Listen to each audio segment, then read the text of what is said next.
எல்லாருக்கும் வணக்கம். இந்த நாளில் கூட வேதத்திலிருந்து ஒரு பகுதியை வாசித்து தேவ ஆலோசனையை சிந்திப்போம்.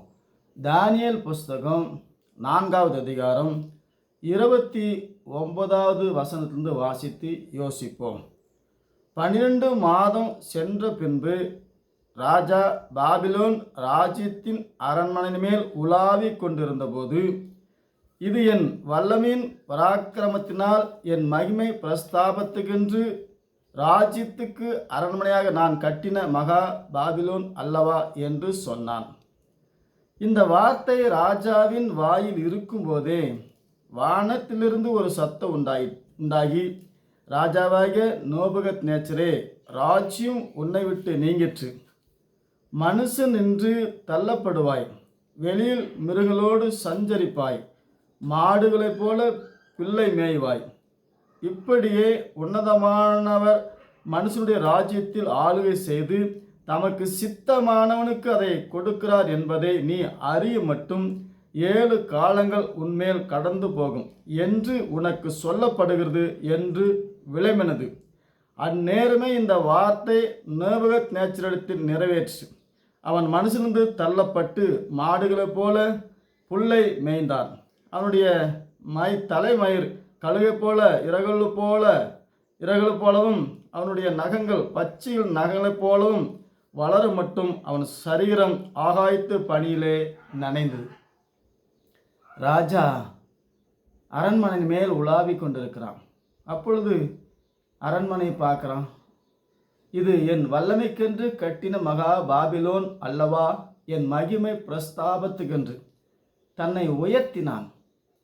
தின்னது நெல்லு, பண்ணது லொல்லு, வானத்திலிருந்து ஒரு சொல்லு, கீழே தள்ளு, நீயும் பிள்ளை தின்னு. மாடுகளைப் போல பிள்ளை மேய்ந்தான். எப்படி மனுஷன் மாடுகளைப் போல பிள்ளை மேய்வான்? இன்னைக்கு நம்ம நிறையா கீரை வகையை சாப்பிட்டா தான் நல்லது. ஆனால் தேவனுடைய வார்த்தைக்கு விரோதமாய் செயல்படும் போது மிருகத்தை போல மாற்றி விடுவார்.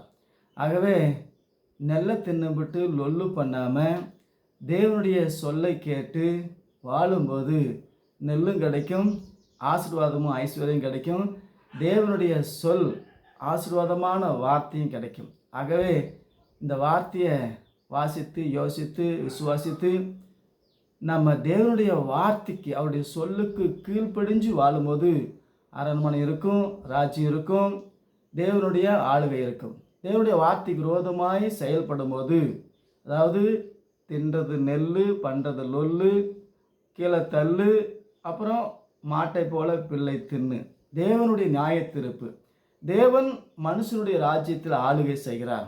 வீட்டையும் நாட்டையும் உலகத்தையும் அவர் தான் ஆளுகை செய்கிறார்.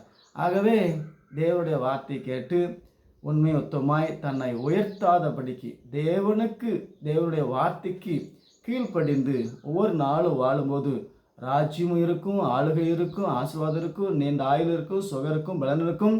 இதெல்லாம் காட்டிலும் நித்திய ராஜ்யம். இதெல்லாம் எதற்காக தேவன் எழுதி இந்த உலகத்தை வழிநடத்தினார்? நித்திய ராஜ்யம் உண்டு. ஆகவே அந்த ராஜ்யத்தை சுதந்திரிக்க நாம் நெல்லை தின்னவும் லொல்லு பண்ணாமல் உண்மையும் ஒத்தமாய் வாழும்போது தேவனுடைய ஆசீர்வாதமான ஐஸ்வர்யத்தை கண்டு மகிமையான நித்திய ராஜ்யத்தை சுதந்திரிப்போம். அதற்கு அவருடைய சொல்லை கேட்போம், அவருடைய சொல்லுக்கு கீழ்ப்படிவோம். மீண்டும் சந்திப்போம். கர்த்தர் உங்களை ஆசீர்வதிப்பார். ஆமென்.